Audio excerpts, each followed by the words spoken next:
வாங்கியிருக்கீங்க, பாஸ் பண்ணிருக்கீங்க. ரொம்ப அருமையான கேரக்டர் இந்த படத்துல, ரொம்ப கியூட்டா, ரொம்ப பிரமாதமா இந்த படத்துல நிறைய விஷயங்கள் இந்த படத்துல உங்க சார்ந்து போகுது. ரொம்ப கியூட்டா பண்ணிருக்கீங்க. வாழ்த்துக்கள் உங்களுக்கு. அண்ட் ராமநாத் சார், நம்முடைய திருமலை அமர்ந்திருக்கும் நண்பர்களுக்கு என்னுடைய வணக்கம். என்ன இவங்க எப்படி நண்பர்களோ அதே மாதிரி ஊடகவியலாளர்களும் என்னுடைய நண்பர்கள். சித்ரா சார் சிரிக்கிறார். அந்த அளவுக்கு நெருக்கமான பழக்கம். அதனால தான் அவங்க கரெக்டாக ஞாபகப்படுத்தினாங்க மக்கள் என் பக்கம் டைட்டில். சில சமயத்தில் ஒரு மனிதனுக்கு பெருமைகள் முடிவதில்லை, அலைகள் ஓய்வதில்லை அப்படிங்கிற மாதிரி.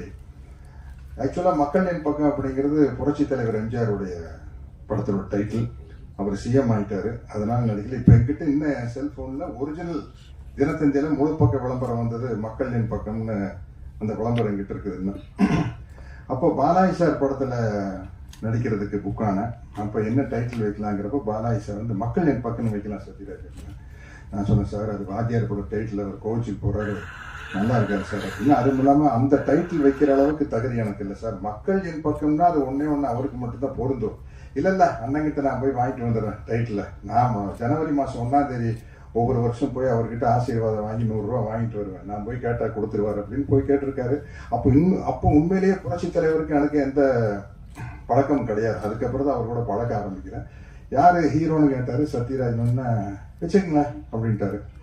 அப்படி அவருடைய டைட்டிலில் நடிக்கிற வாய்ப்பு கிடைச்சி லூட்டின்னு ஒரு படத்தில் கம்ப்யூட்டர் கிராஃபிக்ஸ் மூலமாக நானும் தலைவரை மீட் பண்ணுற மாதிரி ஒரு சீன் வரும் லூட்டியில். நம்ம துரசார் படம். அதில் ஒரிஜினல் படத்தில் வேற வசனம், இதில் வேற வசனம் பேசணும் வாத்தியாருக்கு. மயில்சாமி தலைமையில் பல மிமிக்ரி ஆர்டிஸ்ட் பேசி பாட்டு ஒன்றும் சரிப்பட்டு வரல. ஏவிஎம் கார்டன் தியேட்டரில் மயில்சாமி சொன்னாப்புல கரெக்டாக சத்யராஜனை கூப்பிடுங்க, அவர் தான் கரெக்டாக பேசுவார் தலைவருக்கு அப்படின்னு சொல்லி போய் அந்த சீனில் எனக்கு நானே பேசிட்டு புரட்சி தலைவருக்கு நானே டப்பிங் பேசிட்டேன். அவருக்கு டப்பிங் பேசின ஒரே ஆள் நானாக தான் இருக்கேன். ஏன்னா குண்டடிப்பட்டதுக்கு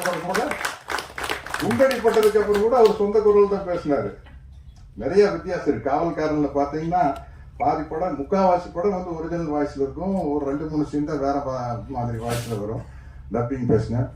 அதே மாதிரி இன்னொரு பெருமை எனக்கு கிடைச்சது, நடிகர் தலைவர் சிவாஜி அவர்கள் நடிக்காத கேரக்டரே இல்லை. ஒரு போலீஸ் டிபார்ட்மெண்ட்னாலும் கூட கான்ஸ்டபிள், சப் இன்ஸ்பெக்டர், இன்ஸ்பெக்டர், ஐஜின்னு எல்லா கேரக்டர்லையும் நடிச்சிருப்பார். ஒரு சட்டம் சம்பந்தப்பட்ட படம்னா junior vehicle, senior vehicle, judge வரைக்கும் நடிச்சிருப்பார்.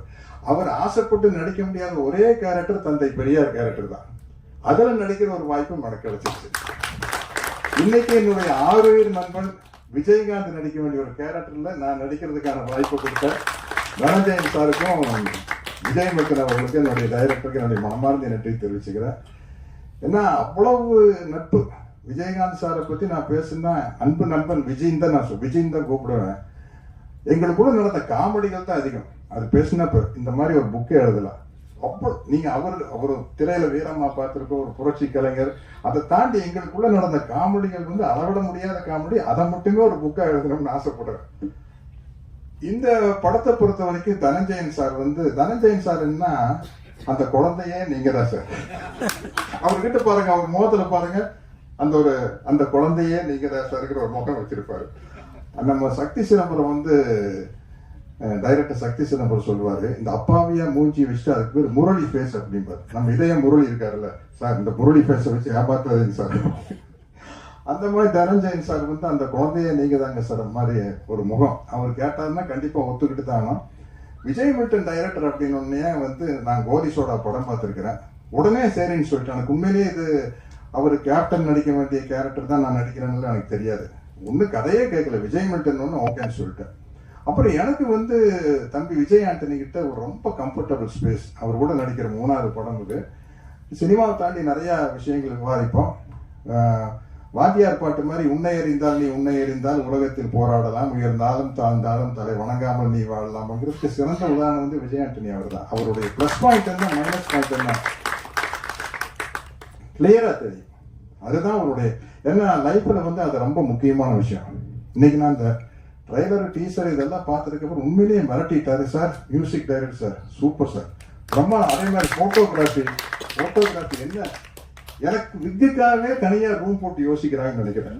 நல்ல வேலை எனக்கு தலை இப்படி இருந்தது, சௌரியமா போச்சு. முடியோட பிறந்தோம்னு வச்சுங்களேன், இவ்வளவு வெரைட்டியான கெட்டப் கிடைச்சிருக்காரு, கட்டப்பாவே கிடைச்சிருக்காரு. என்ன கண்டினியூட்டி இருந்திருக்கும்.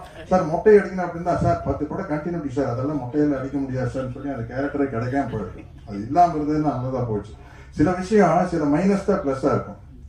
இப்ப எனக்கு கடவுள் நம்பிக்கை இல்லாதனால நிறைய பேர் பேசல, சாருக்கு இல்ல அவருக்காக நாங்க வேண்டிக்கிறோம் அப்படின்னா, அரசியல் போட்ட எனக்காக வேண்டிக்கிட்டது வந்து எக்கச்சக்கமான ஆளுங்க, என்ன தவிர எல்லாரும் வேண்டிக்கிறாங்க. கடவுளுக்கு என்ன பிடிக்கும், கடவுளுக்கு ஏன் என்ன பிடிக்குன்னு அவரை டிஸ்டர்ப் பண்றதே இல்லையா.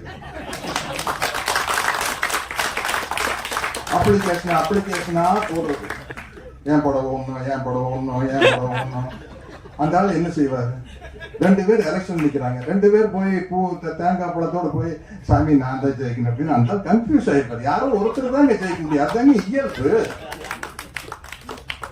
Praying is nothing but dictating God. கடவுளை நீ கடவுள்கிட்ட நீங்க கட்டளை இடுறீங்க, எப்படியாச்சும் என் படம் ஓடணும் அப்படின்னு வேண்டுதல்.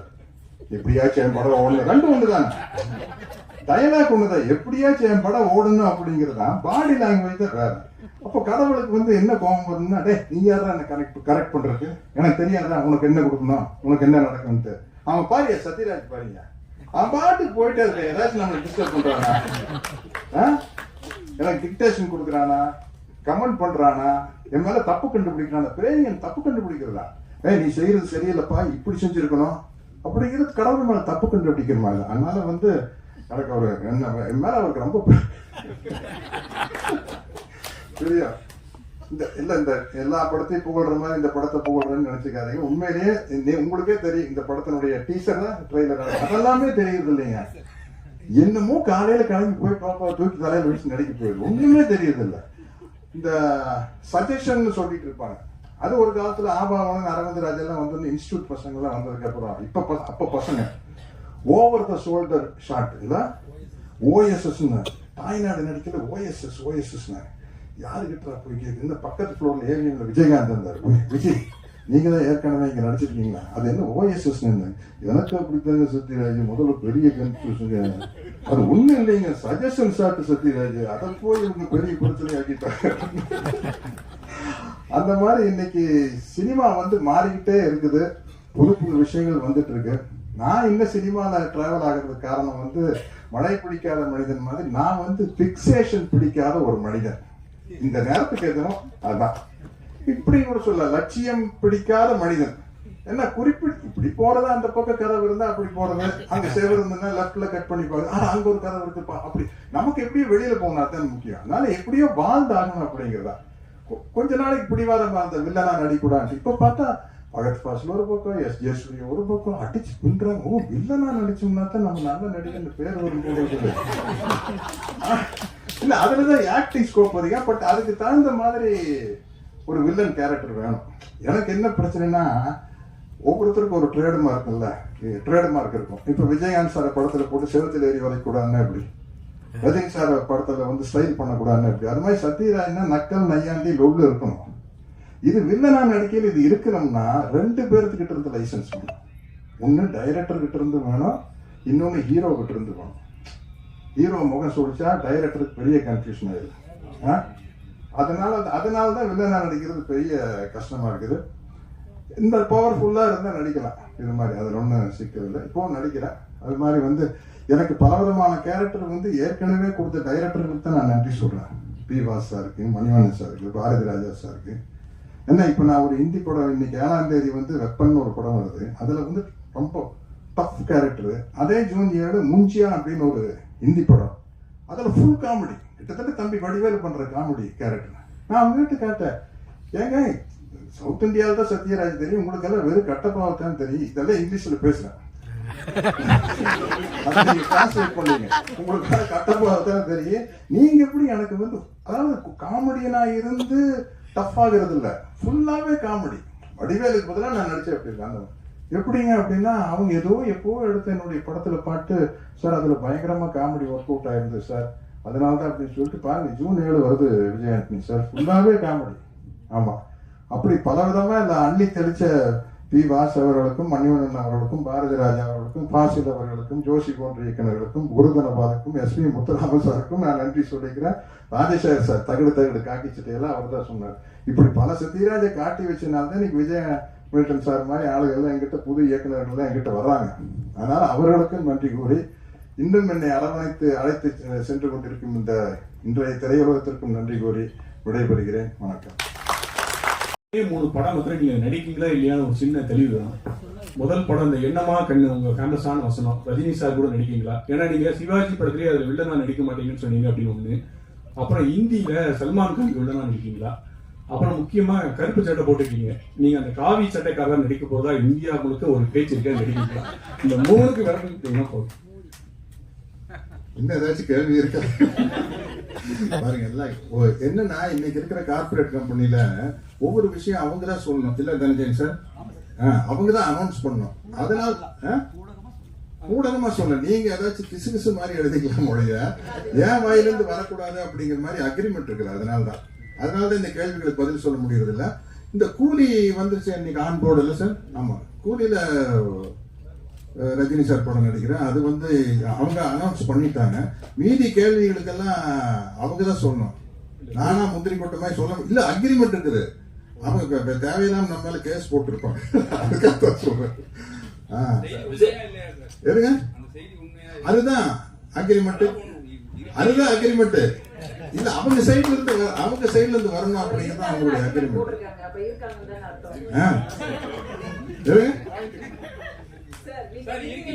இல்ல, அதுக்கு அவங்க தான் சொல்லணும். அவரு பிரைம் மினிஸ்டர் மோடி சார் இல்ல, அது இல்லைங்க, அது அப்படி யாரும் கேட்கல. ஆமா, அப்படியே நடிச்சாலும் நல்ல என்னுடைய நண்பன் இப்ப இல்ல. மணிவண்ணன் மாதிரி ஒரு டைரக்ட் பண்ணாங்கன்னா எல்லாம் ஆசிட்டிஸ் அப்படியே எடுப்பாங்க. விஜய் மில்டன் சார் வந்து அப்படியே எடுக்கணும் அப்படின்னா கூட ஓகே. வெற்றிமாறன் மாதிரி, பா ரஞ்சித் மாதிரி, மாரி செல்வராஜ் மாதிரி டைரக்ட் பண்ணாங்கன்னா மோடி பயோபிக் நல்லா இருக்குன்னு நினைக்கிறேன்.